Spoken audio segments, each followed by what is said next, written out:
दोस्तों, संयुक्त राष्ट्र सुरक्षा परिषद यानी यूएनएससी को दुनिया की सबसे शक्तिशाली संस्था माना जाता है।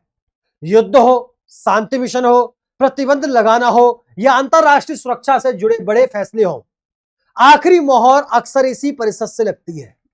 लेकिन आज इसी यूएनएससी को लेकर भारत ने ऐसा बयान दिया है जिसने पूरी दुनिया का ध्यान अपनी ओर खींच लिया है।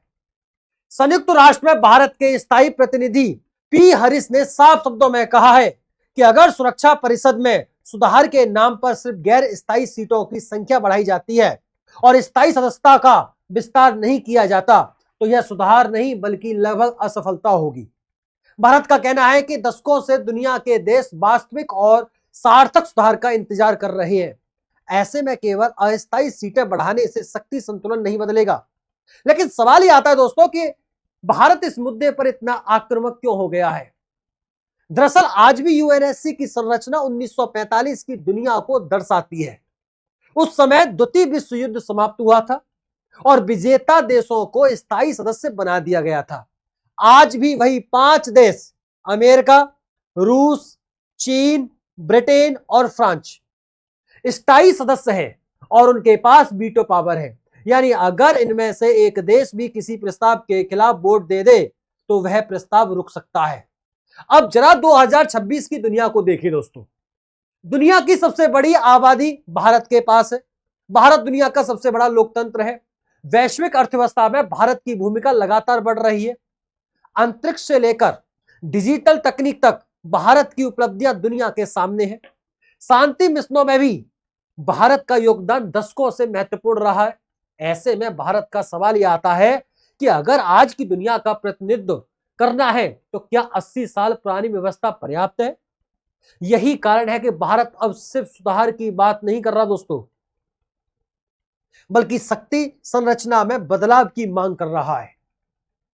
भारत ने अपने बयान में यह भी संकेत दिया कि कुछ देश सुधार प्रक्रिया को जानबूझकर धीमा कर रहे हैं। साथियों, भारत का साफ कहना है कि nothing is agreed until everything is agreed जैसी प्रक्रिया का उपयोग प्रगति रोकने के लिए नहीं होना चाहिए।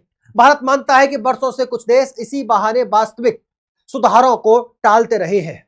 यहां एक और महत्वपूर्ण बात सामने आती दोस्तों, भारत अकेला ऐसा देश नहीं है जो स्थायी सदस्यता चाहता है। भारत, जर्मनी, जापान और ब्राजील का G4 समूह लंबे समय से यूएनएससी में स्थायी सदस्यता की मांग कर रहा है। इन देशों का तर्क है कि आज की वैश्विक वास्तविकताओं को देखते हुए परिषद का विस्तार जरूरी है। दिलचस्प बात यह है कि भारत की दावेदारी को दुनिया के कई प्रभावशाली देशों का समर्थन भी मिल चुका है, जैसे अमेरिका, फ्रांस, ब्रिटेन और रूस अलग अलग अवसरों पर भारत की स्थायी सदस्यता का समर्थन कर चुके हैं, चीन को छोड़कर। यही वजह है कि भारत की दावेदारी पहले से कहीं ज्यादा मजबूत मानी जा रही है। लेकिन अगर इतना समर्थन है तो फिर भारत अभी तक स्थायी सदस्य क्यों नहीं बन पाया? केवल चीन की वजह से? यही वह सवाल है जो पूरी बहस का केंद्र बना हुआ है। असल में यूएनएससी सुधार केवल समर्थन से नहीं होता, इसके लिए संयुक्त राष्ट्र चार्टर में बदलाव की जरूरत पड़ती है दोस्तों।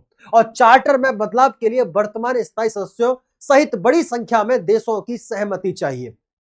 यहीं पर राजनीतिक हित, क्षेत्रीय प्रतिस्पर्धा और वैश्विक शक्ति संतुलन की राजनीति सामने आ जाती है। भारत अब यह कह रहा है कि दुनिया बहुत लंबे समय से इंतजार कर चुकी है। अब केवल चर्चा नहीं बल्कि वास्तविक बातचीत और ठोस ड्राफ्ट टेक्स्ट तैयार होना चाहिए ताकि सुधार प्रक्रिया आगे बढ़ सके। और यही कारण है कि भारत का यह बयान सिर्फ एक कूटनीतिक टिप्पणी नहीं माना जा रहा है, बल्कि इसे यूएनएससी सुधार बहस में एक बड़ा राजनीतिक संदेश समझा जा रहा है। लेकिन अगर भविष्य में भारत को स्थायी सदस्यता मिलती है तो क्या बदलेगा? क्या दुनिया की राजनीति का शक्ति संतुलन बदल जाएगा? क्या भारत कभी वीटो पावर के करीब पहुंच सकता है? और आखिर दुनिया के कई देश भारत का समर्थन क्यों कर रहे हैं? अब सबसे बड़ा सवाल यह आता है कि अगर भारत सुरक्षा परिषद का स्थायी सदस्य बन जाता है तो इसका असर क्या होगा? सबसे पहले यह समझना जरूरी है कि भारत की मांग केवल एक सीट की मांग नहीं दोस्तों। भारत का तर्क है कि यह प्रतिनिधित्व और संतुलन की मांग है। आज एशिया, अफ्रीका और लैटिन अमेरिका की बड़ी आबादी को लगता है कि यूएनएससी में उनकी आवाज पर्याप्त रूप से नहीं सुनी जाती। भारत खुद को ग्लोबल साउथ की एक प्रमुख आवाज के रूप में प्रस्तुत करता है। अगर भारत स्थायी सदस्य बनता है तो सुरक्षा परिषद में विकासशील देशों का प्रतिनिधित्व बढ़ेगा। इससे वैश्विक निर्णय लेने की प्रक्रिया में अधिक संतुलन आने की संभावना होगी। दूसरी बड़ी बात दोस्तों, भारत की अंतरराष्ट्रीय छवि। पिछले कुछ वर्षों में भारत ने वैश्विक मंचों पर अपनी भूमिका काफी मजबूत की है, चाहे वो G20 की अध्यक्षता हो, जलवायु परिवर्तन पर चर्चा हो, वैश्विक आपूर्ति श्रृंखलाओं का मुद्दा हो या डिजिटल पब्लिक इंफ्रास्ट्रक्चर।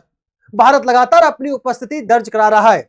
यही वजह है कि कई विश्लेषक मानते हैं कि यूएनएससी की वर्तमान संरचना और आधुनिक वैश्विक वास्तविकताओं के बीच अंतर लगातार बढ़ता जा रहा है।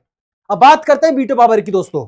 कई लोग मानते हैं कि यूएनएससी की स्थायी संस्था का मतलब तुरंत वीटो पावर मिल जाना है, लेकिन वास्तविकता इससे अधिक जटिल है।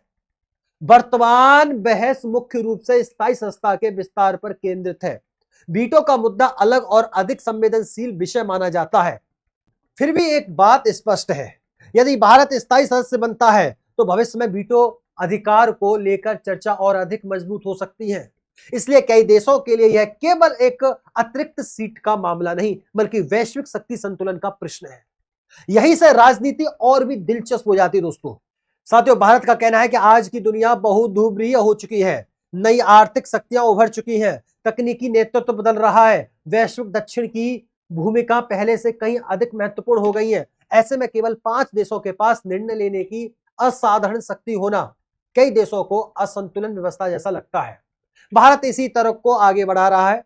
भारत ने संयुक्त राष्ट्र में अपने हालिया बयान में यह भी स्पष्ट किया है कि सुधार प्रक्रिया को अनिश्चित काल तक नहीं खींचा जाना चाहिए। भारत चाहता है कि अब एक आधिकारिक ड्राफ्ट टेक्स्ट तैयार हो, समय सीमा तैयार हो और उसी आधार पर वार्ता आगे बढ़े। यानी भारत अब केवल सिद्धांतों की बात नहीं कर रहा, बल्कि व्यवहारिक कदमों की मांग कर रहा है। कई विशेषज्ञ मानते हैं कि आने वाले वर्षों में यूएनएससी सुधार की बहस और तेज हो सकती है। दुनिया में चल रहे संघर्ष, बदलती भू राजनीति और नए शक्ति केंद्रों के उदय ने इस मुद्दे को फिर से दोबारा जीवित कर दिया है। यही कारण है कि भारत की आवाज आज पहले की तुलना में अधिक प्रभावशाली दिखाई देती है। लेकिन इस पूरी खबर का सबसे महत्वपूर्ण संदेश क्या है दोस्तों? सबसे महत्वपूर्ण संदेश यह है कि भारत खुद को केवल एक क्षेत्रीय शक्ति के रूप में नहीं, बल्कि वैश्विक निर्णय प्रक्रिया का स्थायी हिस्सा मानता है। भारत का कहना है कि 21वीं सदी की चुनौतियों का समाधान 1945 की संरचना से नहीं किया जा सकता, और शायद यही कारण है कि भारत अब पहले से अधिक आत्मविश्वास के साथ यूएनएससी सुधार की मांग उठा रहा है। आने वाले वर्षों में यह बहस किस दिशा में जाएगी, यह अभी स्पष्ट नहीं है, लेकिन इतना जरूर है कि भारत ने दुनिया को यह संदेश दे दिया है कि अब वह केवल सुधार की चर्चा नहीं करेगा, बल्कि वास्तविक परिवर्तन चाहता है। और अब सवाल आपसे दोस्तों, क्या आपको लगता है कि भारत को संयुक्त राष्ट्र सुरक्षा परिषद की स्थायी संस्था मिलनी चाहिए? और यदि मिले तो क्या उसे वीटो पावर भी मिलनी चाहिए? अपनी राय कमेंट बॉक्स के माध्यम से जरूर बताइएगा। फिर मुलाकात होती है शानदार, दिलचस्प, बेहतरीन अपडेट के साथ। तब तक के लिए नमस्कार, राधे राधे, राम राम, जय श्री राम, जय हिंद, जय भारत, वंदे मातरम।